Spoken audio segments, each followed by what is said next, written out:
Hi there, this may be the first tune you ever learn on your English concertina, and if it is, welcome along and I wish you lots of luck. It's a fantastic instrument, great for playing tunes, and the tune we're going to try and learn is one called Morning Has Broken, and I've picked this tune because it's nice and easy in the key of C major, 3 beats to the bar, so it's a waltz if you like. All the notes are on the beat, all the notes are in these middle 2 rows either side. Okay, I would refer you to a couple of other videos that I've done. One which is a comprehensive introduction to the English concertina, and another one where I explain the tablature that I have invented for the English concertina and that I'm using in this lesson. And you probably want to go to my website, the address is on your screen now, to download the tab for this piece of music, so that you'll be following it through. I would download it and print it out if I was you. It's much easier to read it off the printed page than on the computer screen in my experience. So we are going to hold our concertina in this way. This is the way I do it. I'm not saying it's the only way, there are loads of other ways. I tend to hold my concertina up fairly high for the purposes of the video. That's probably more because of the angle of my cameras, but basically if you look, I've got my left leg crossed over my right. I put the right hand end of my concertina on the top of my left knee and I pull out with my left hand. Okay, and by the way, when I say left and right, it's from the perspective of the player, so although this appears to be left on your screen as you look at it, it's my right and this is left. So when I talk about right and left, this is right, this is left, just so you know. If you find that your right hand thumb gets a bit tired, or you find it's not particularly comfortable, go the other way. Put the left end on the top of the knee and keep the left end static and pull in and out with the right. You know, it's up to you. Some people use a neck strap. I've never tried that. I've been told it's not particularly good for you, but this works really well for me, so I'm recommending it. I'm using a 30 button Jackie treble concertina. All my tutorials are for the treble concertina, but if you've got a tenor treble, that's fine because it's got all the notes that I'm going to be using. This particular concertina, as I say, it's got 30 buttons. It ranges from the low G, G below middle C, up to the C, which is 2 octaves above middle C, which is, you know, plenty for most of the tunes that I'm going to be playing. If you've got a 48 or a 56 button treble concertina, that's absolutely fine.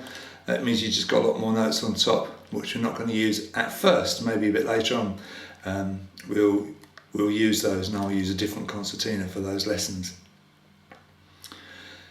So if you look at your sheet, far right hand side at the bottom, it says Morning Has Broken in C. That's the title of the tune and the key, C major. Don't worry if you don't understand what C major means, it really doesn't matter.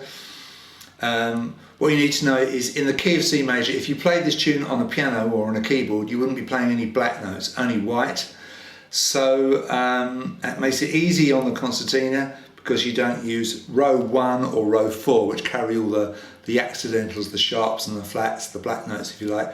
You only play what you'd call on the piano the white notes, the middle 2 rows. It's row 2, row 3, and row 2 and row 3 with the right hand. And basically the way the fingers work, finger 1 deals with everything on row 2, and finger 2 deals with everything on row 3. Same for both sides. This row, finger 1, this row, finger 2. Let's just look at that chart on the bottom right hand side and play the notes in ascending order. So the lowest note in this tune is low B, and it's played with finger 2. It's on the right hand side down here, and I call it low B because there is also a B on this side of the concertina, which is 2 octaves above that. You see it's in column 2, finger 2, yeah? And then you have the note low C. Notice low C, middle C that is, by the way. I call this note low C because there is a note 2 octaves above it, also called C on this side. And middle C, low C, should be more or less in the middle of where your thumb strap is. And the next note, D, should be in the middle of the thumb strap on this side on that row. And notice the B was on row 3, finger 2. The C is on row 2, finger 1. It's a little bit confusing. The reason for that is that finger 1 deals with not only row 2 but row 1 as well. Okay, and finger, although we're not using row 1 where all the sharp notes are, finger 1 is used for these 2 rows, and then finger 2 is used on the 3rd row, and finger 3 on the next row, the last row, the row nearest to the finger rest. And of course the little fingers are used underneath the finger rest. Some people use all 4 fingers, so that's perhaps a bit more logical, 1 finger per row, but I find it more comfortable to use my little fingers to hold the instrument up. I think more advanced players tend to use all 4 fingers, but so far I found 3 to be adequate. So let's just get a feel for where our notes are. Let's just play them in ascending order. B, C, D, E, G, A, B, C, D. So 1, 2, 3, 4, 5, 6, 7, 8, 9 different notes we're going to play in this tune.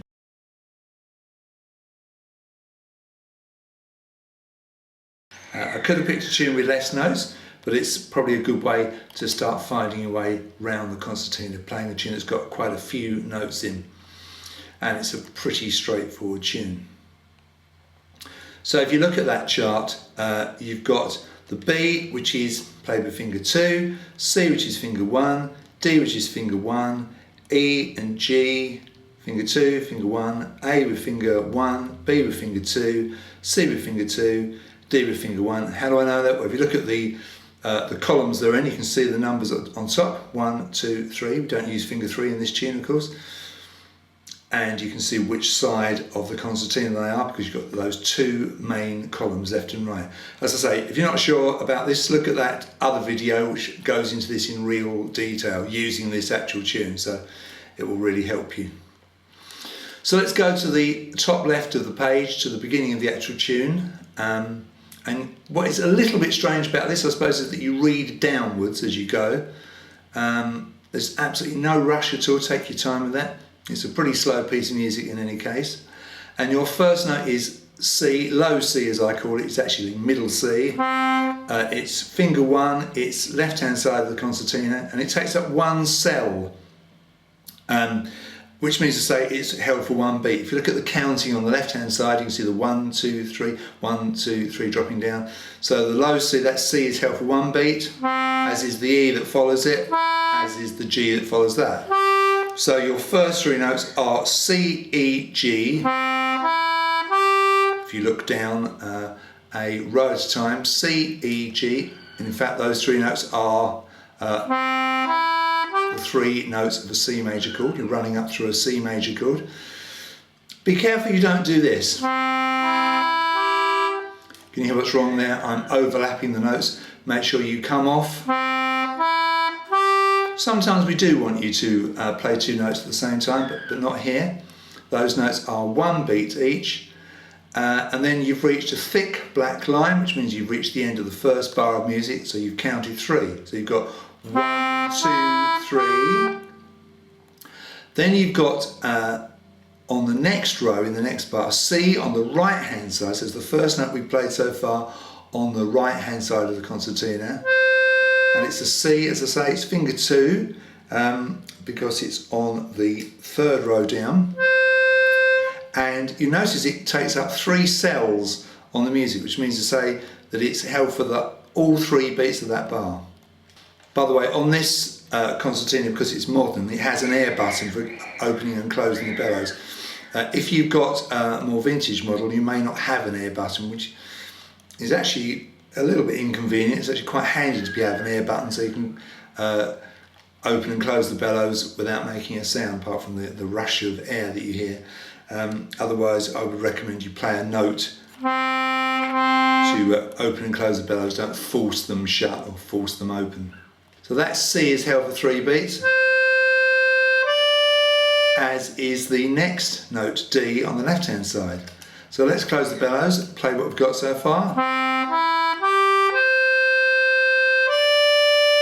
At that point, probably you'll start to close the bellows when you're playing the tune properly. you've played 3 bars, you'll probably find that it's nice to close the bellows. You tend to play a set amount of bars opening and closing, or a phrase to open and a phrase to close. Try and make it equal and even. Don't change direction of the bellows in the middle of a phrase. It's pretty obvious once you get going with this. You'll feel if you've done something which sounds a bit weird and a bit awkward. It's a very natural process. Now in the next bar, which is the 4th bar of the tune, we've got 1 note on each beat. Okay, 1 beat each, and then you've got an A on the right hand side again. Now here's a good point. As you run down through B, A, G, once you play the A, keep your finger lightly on it, because you're going to come back to that note in the next bar.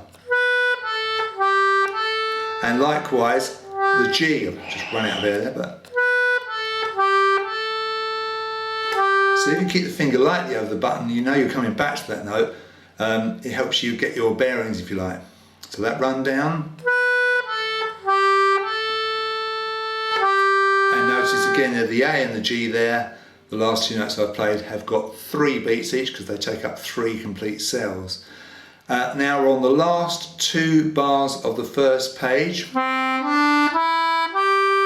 And you've got C, D, E, okay, so you look down, row at a time, low C, middle C if you like, D, E, a 1 beat each. You've got G, which is held for 3 beats, and then going on to the next page, you've got A, which is held for 3 beats.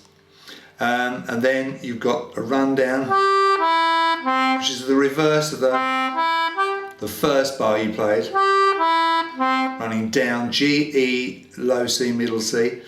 And then we come to something quite interesting. We've got a D, we're on page 2, 3rd bar, we've got a D, and you can see that D occupies 6 complete cells, if you like, 2 bars. So it's played 1, 2, 3, 1, 2, 3.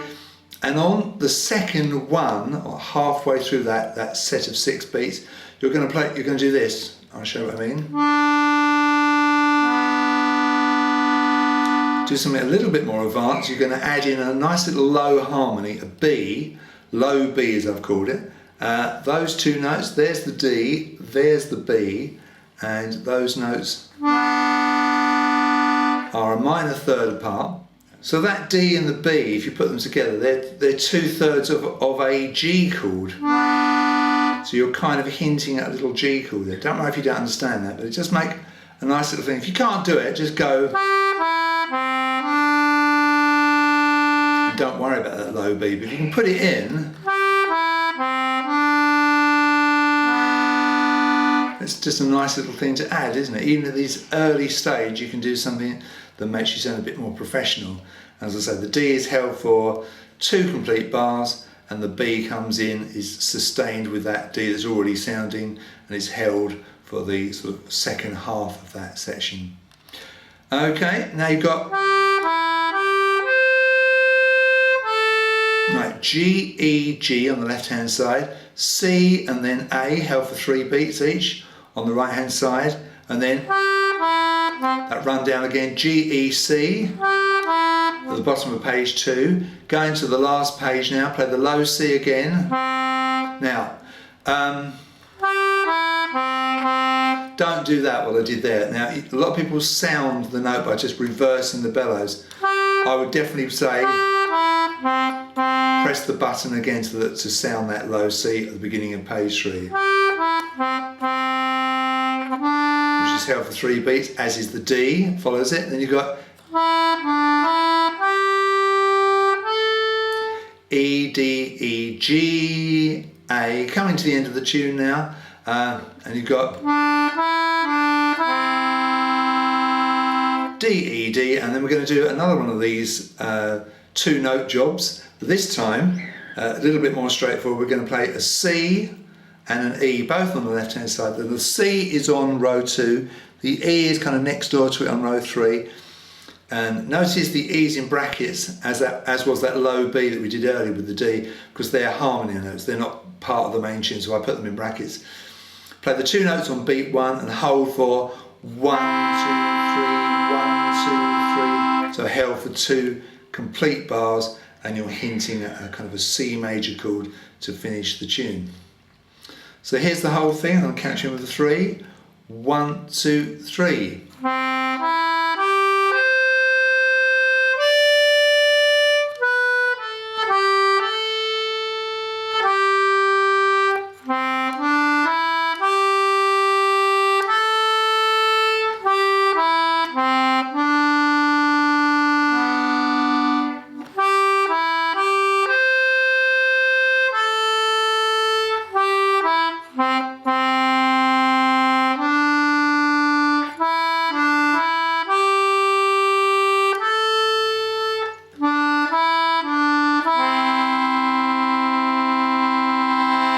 And rather conveniently it brings the bellows back to a close the way I've been playing it.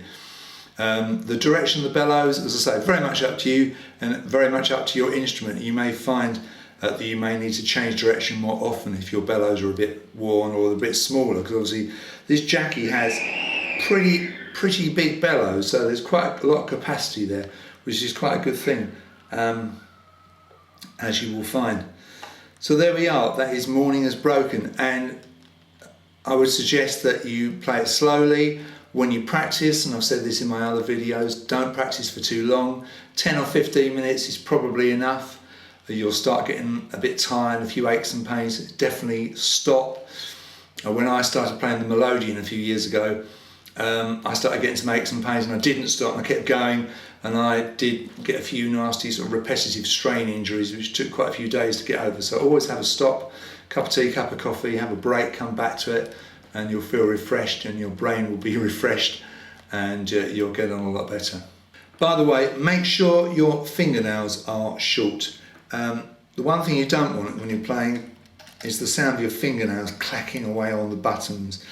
I'm a guitarist by trade, so I keep my fingernails pretty short, and that's handy also for the concertina. So I would suggest keep your fingernails short, because, you know, as I say, you want your fingers to play the buttons and not your fingernails. So anyway, that's the end of this lesson. If this is the first tune you've ever learnt on the concertina, well, as I say, I wish you lots of luck. Hope you enjoyed that, and I'll see you in the next one.